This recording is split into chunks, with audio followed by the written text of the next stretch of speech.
Welcome to the garden. All right, this is part 2 of my winter pruning clinic on how to prune some of your overgrown plants that are in your garden. Now you're getting them ready for spring. So we've already pruned our crepe myrtles a little bit out here, done our salvia, our butterfly bush. Now in this video, we're gonna focus on things like Gaura right here that I have all around me. That's grown huge, it's bloomed out, they're massive.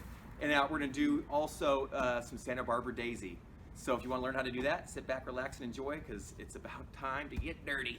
Welcome over here. It's our first one we're going to start off at. This is the Santa Barbara daisy, one of my favorite little ground cover plants. It's perennial, means what now? Perennials are plants that live 2 or more years. They live year to year to year.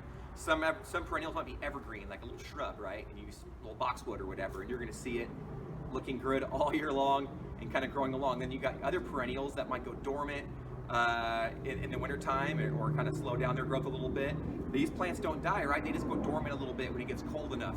But it hasn't even been that cold where they're pretty sheltered right here. So what I want to do is, even though you actually might see it and it looks pretty green, this is all a lot of growth from last season. So what I'm going to do is get in here and I'm going to cut all this back really low, really low. We're not going to dig it out or anything, but I'm going to cut it back and only leave a few inches of the plant's, little stump there. Essentially, you'll see what it looks like when we're done. But what it is this plant grows pretty big. You can see actually in some of it we need to cut back and remove it. This is a butterfly bush here. I've already cut back, and so what I want to do as part of this winter cleanup is to get in here and remove any plants that are kind of attacking other plants. That we want to give them all space. They all do good if they have a little bit of space. So in here I'm going to get in here and cut these back a little bit. So if you have a sharp pair of shears, a really sharp pair of maybe hand shears, you can cut these back. I'm actually going to show you 2 methods. I'm going to first start with these shears. And this is what I use almost all the time, typically, especially with students and things. And at home, works great. You can see I'll cut it up, and you can actually, it'll peel back almost like a carpet.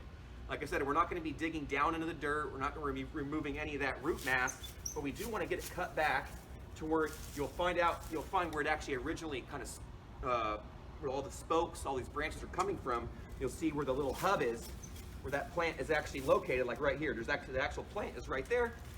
I don't want to point down too hard and cut anything, because I actually have irrigation in here. We got drip irrigation all over here. So if I start cutting down like this, it's one of my things my students like to do.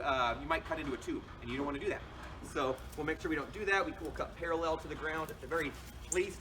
And so when you're done, you'll see these little mounds of green here, and that is actually a well-pruned little stump right there. And we'll leave that behind, and I'll just kind of continue, because what I want to do is actually, even behind me, there's a ground cover type of salvia that I'm going to prune as well. It looks kind of similar to this plant probably in the picture, because they're both kind of low and green, but that one needs to get cut as well. They both look really nice right now. Their leaves are fine, and they're even pushing out new growth beyond this growth.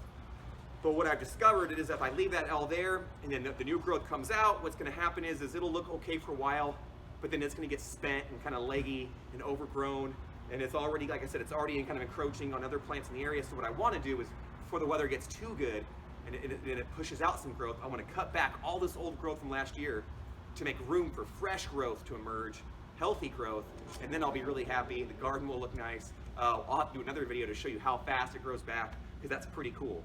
But one other method I want to show you, other than these clippers right here, if you're the kind of person who wants to bend down a lot and you want to get some of this hard work, or if you have a lot of this, Bear, it's okay, baby. If you have a lot of this, thank you. If you have a lot of this on your property or a big amount, I'm going to show you how to take care of it really quick, even if you don't have these shears. So let's take a look. So some people might think of it as cheating, but I think of it as just, hey, using what you got. Right here I have an electric battery-powered little weed trimmer right here. So I'm going to use this to actually cut back this Santa Barbara daisy here, this herbaceous perennial. So I want to get rid of some of this growth and cut it back really quick, but I don't want to be, there's a lot of it in this landscape, in this side and the other one, but I don't want to be bending over on my knees all day, just trimming this all up. I want to try to get it done quick and clean. And so what I'm going to do is I'm going to bring this down and make the same cuts that I would be making with my shears, which is basically about 2 inches off the soil, cutting back all the excess material back to its original mound, and leaving that intact, and then removing all that excess material, and then we'll take it off the compost pile and turn all this back into really good soil. But to show you how fast this works, let's take a look.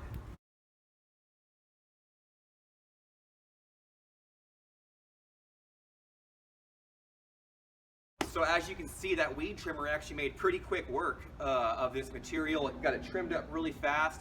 The one downside is that it kind of makes a little bit more of a mess when you use your hand trimmers and you go nice and slow. You can be methodical and kind of like cutting a ponytail off your sister's head. You could cut it off nice and clean and then remove that material and then have it all collected. This kind of churns it up a little bit and mixes it a little bit. But if you're not afraid of getting the leaf blower out or the rake or the broom and getting all your cleanup done, it's not that bad. So there's a give and take right there. They're a little different, but they both work really well.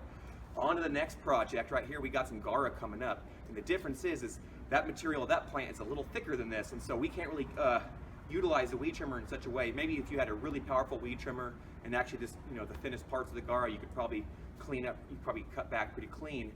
But I've noticed that it's a pretty flexible, durable little plant, and sometimes it gets caught up in the components and that turning head of our weed trimmer, and that's not ideal. So in there, we're gonna use our hand pruners, the shears, maybe loppers if you needed to, but I don't think we'll have to. So let's go there and take our next project, the Gaura. This is a wonderful plant to have. It's drought tolerant. The pollinators love it. Puts off a lot of blossoms throughout the warm season. Even the cool didn't even take it back too hard this year. But it's time to cut it back real hard. As you can see, this isn't an ornamental grass. These are the old flower stalks that are on here. So in front of me, behind me, around me is all Gaura. We planted this a few handfuls a year back, and for all those reasons I listed, and it's taken off like wildfire. But every year we have to get in here and have the students cut it back real hard, so that way we can make room for next year's healthy growth. But the students aren't here right now, so it's between us to get it done right now, so hopefully you can have fun with me and we can cut it. The difference is we're gonna cut this back real hard. When we cut back the salvia in that last part one of this video series, the salvia hot lips, we cut back and we left a mound of branches and stem of that plant, about a foot, if not even a foot and a half, 2 feet wide, because those plants are pretty mature. They've been there for a few years, so that little mound we left is pretty good size, but we cut it back real hard, right? But there's still something there. Same thing with the buddleia, which is they're bigger perennial as well, and they're all related, so they have similar characteristics. And so the buddleia we cut back real hard, maybe about a foot and a half, 2 feet, what we left.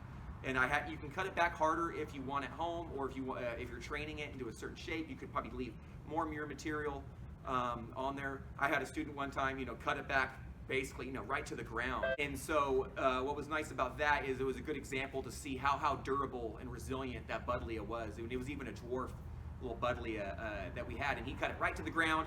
All the rest of them we left about a foot or so, like normal, and even the one that he had cut dang near right to the soil, maybe leaving like an inch behind. It grew back, and it just did gangbusters anyhow.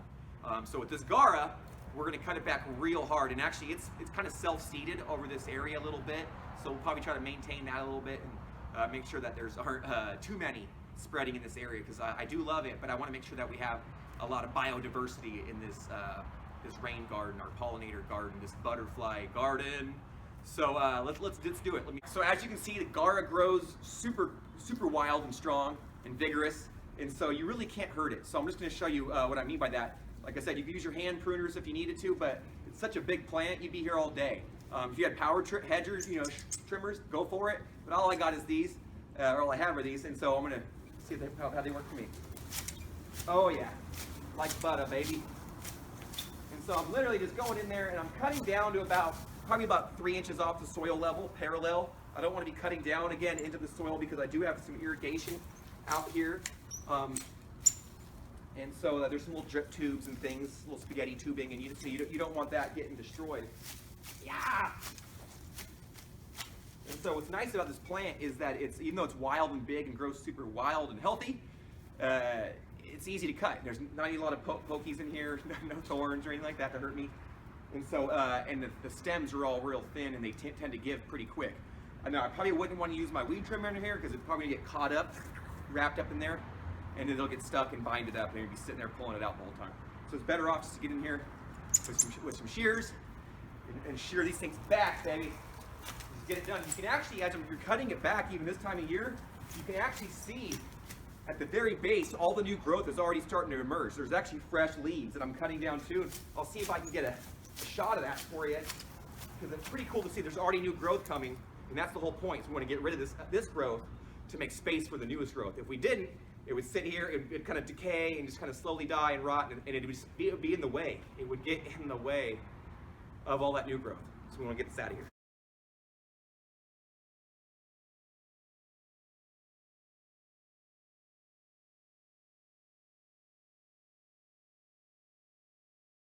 So I've got it all trimmed up a little bit, but just want to show you what it looks like in the aftermath.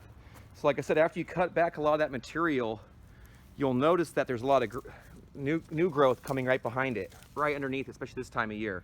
So you can leave a little bit of that behind. I'm probably gonna go through and give this all a once over. Another thing you can do too is look for parts, any parts of your plant that are not just dormant, but like dead or not looking that great. It's like this one right here is probably one of the originals that I had planted, and you can see it's just a lot of dead material in there. So I'll probably get in there with my hand tool and probably cut that back and actually rip out chunks of that to where it's about maybe half its size, if not less. Because compare that to that. See, that looks healthy.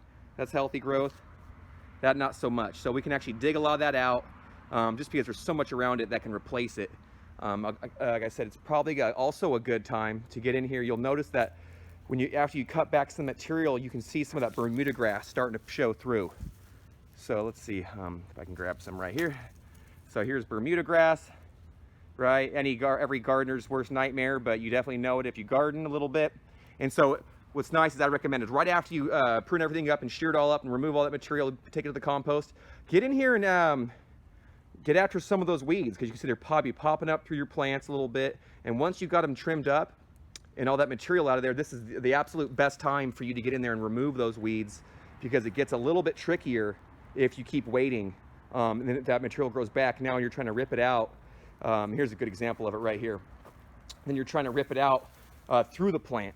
So right here you can kind of see the plant, and it's got a bunch of Bermuda grass right here where it kind of meets up next to this bridge. And so I'll have to get in here and rip a lot of that out, but a little bit of it is actually, growing through the plant. So now I'll get in there and just do some hand removal, rip it up a little bit, and hopefully this plant can outpace the Bermuda grass, which I doubt it can, but they'll compete. There you go. All right, with all these plants cut back, the only thing left to do is grab some ice cold lemonade and watch them grow. So in today's video, you got to learn how to cut back that Santa Barbara daisy, that Erigeron. You cut it back real hard, because it's gonna grow back, so don't worry about it. Just cut it back, leave a little bit behind. Same thing with this Gaura, very similar. They're herbaceous perennials. And so we're gonna cut them all the way down to ground level, and then we're gonna watch them grow, all right? Check back in for part 3 of this, where we're gonna wrap up this whole entire winter pruning out here in the butterfly garden. We're gonna finish up with all the crepe myrtles. I got some red buds here as well. And so we gotta get all this cleaned up. I wanna show you some start to finish photos and some footage on that. And so hang tight, come back and visit us again in the garden. And until then, happy gardening, and of course, best wishes.